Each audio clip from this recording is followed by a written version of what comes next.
कि नया नहरे अभी हर कनिया मारू कि नहीं हर जाए के कहे कि जिद करतारू कि हमरो के डलबू गोरी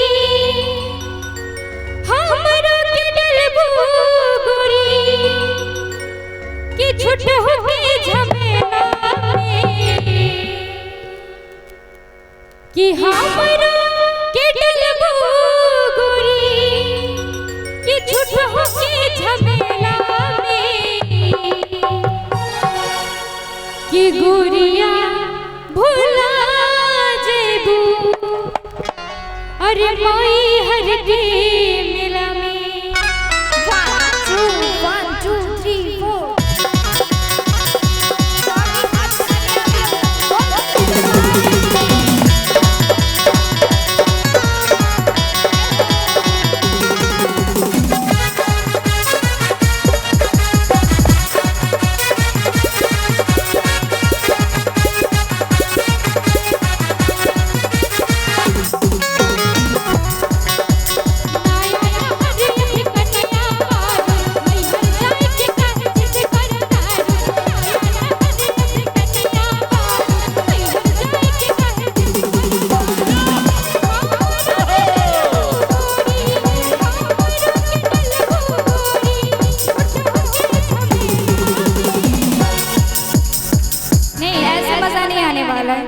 जब तक आप लोग अब तो चाची दादी का संख्या भी बढ़ गया है ना। एक बार आप लोग हाथ उठाइए, वहीं से बैठे बैठे हाथ उठाइए। जो चाची दीदी हाथ नहीं उठाएंगे उनको पूरा सास ससुर का क्रिया है। अब सोच लीजिए, अगर सास ससुर का चिंता है तो एक बार दोनों हाथ उठाइए उठाइए उठाइए। अमीषा जी आप लोग उठाइए हाथ। अमीषा जो जी बनेगा सब उसका फूटेगा। अमीषा जी आजकल जो है ना पुतो लोग सास ससुर की चिंता नहीं करती है। नहीं, आप लोग को चिंता है ना? नहीं, चिंता एकदम चिंता नहीं है। देखिए अभी तक कोई हाथ नहीं उठाया। आप लोग नाक कटा रहे, फिर सोच लीजिएगा। हाथ उठा दीजिए आप लोग, क्योंकि कहना चाहूंगी। देखिए हमारा भैया लोग माँ बाप के कितना चिंता करते हैं। देखिए थोड़ा हाथ उठाइए तो भैया किनको माँ बाप की चिंता है।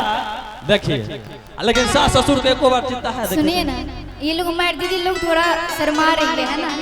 अच्छा, थोड़ा सा शर्मा रही है। ये भी जान लीजिए कि जिसने किया शर्म फूटा उसका करम। सही बात है। मैं इनके लिए कहना चाहूंगी अच्छा कि बुराइयों की दुकानों में गालियां बड़ी सस्ती है। आप लोग भी सुनिएगा कि बुराइयों की दुकानों में गालियां बड़ी सस्ती है, और जहाँ पे हो मैया का भजन वहीं तो तालियां बजती है ना। एक बार उठा लीजिए आप लोग।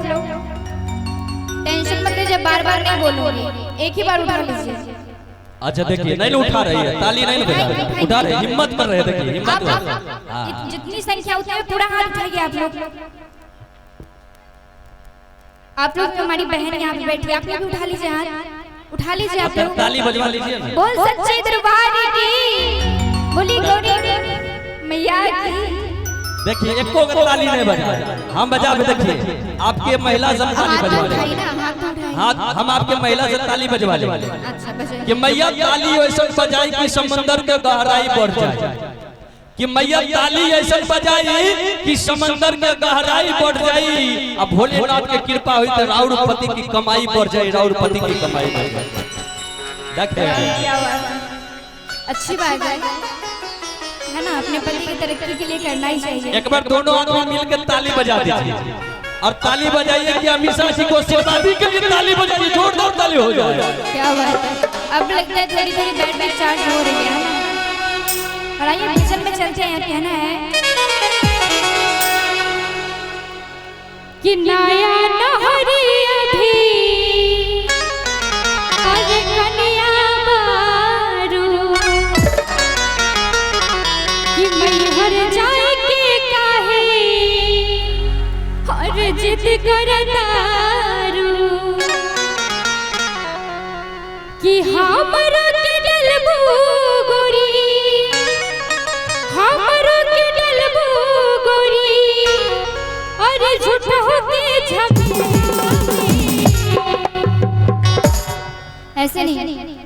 मैया के दरबार में झूमना कोई पाप नहीं है ना। आप लोग झूमेंगे ना मैया के दरबार में। और आइए भजन के साथ साथ आप लोग को साथ देना होगा, नहीं तो भजन में आनंद नहीं आएगा। मैं पहले बोल दे रही हूँ। आइए सासू माँ की कहे छिया ये रही असली कन्या है ना। और आइए इनको कन्या बना। आप कहाँ जा रहे हैं? आप सामने आ जाइए। अब पकड़ा गए, अब सामने आ जाइए। नहीं लगा हमको थोड़ा कमी है इसलिए उसको फीलिंग्स को थोड़ा सा। और आइए इनके लिए कहना है। और नया नहरी अभी अरे कन्या बारू अरे मैहर जाए के कहे अजित करतारू। बैठ जाइए। जे कहते हैं सुनबे न करबा। हमरा के डलबू गोरी, हमरा के डलबू गोरी अरे झूठ होके झमेला। और आइए क्या नहीं क्या कि गोरिया भुला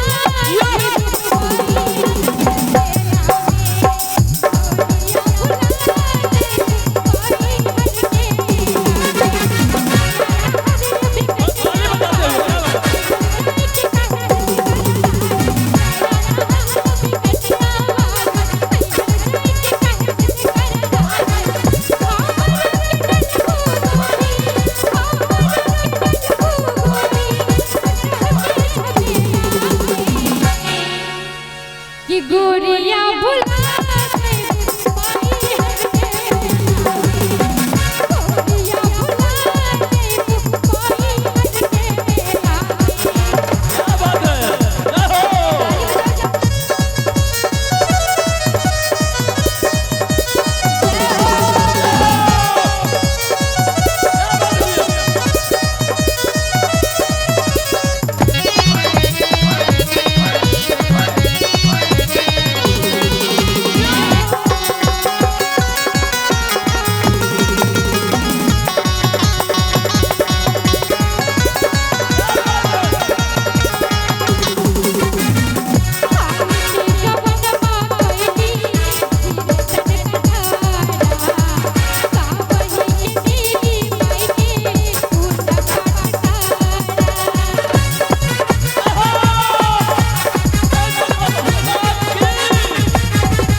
आखिरी लाइन है, चाहूंगी एक बार झूमते हुए सबको, जितने बच्चे हैं सबको झूमते हुए कहना है कि गोरिया भुला